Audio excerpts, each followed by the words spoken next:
For lunch, I'm making grilled cheese and tomato soup. I'm gonna cut out the stem,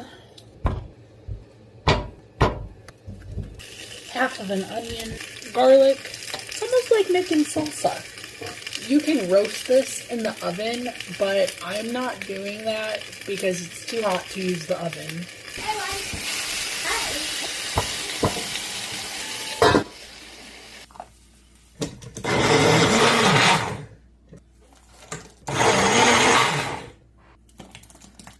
Well, it's not as red as I would like, probably because I used a green bell pepper.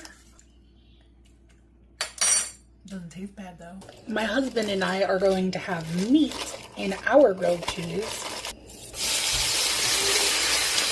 He's gonna have ham, I'm going to have turkey.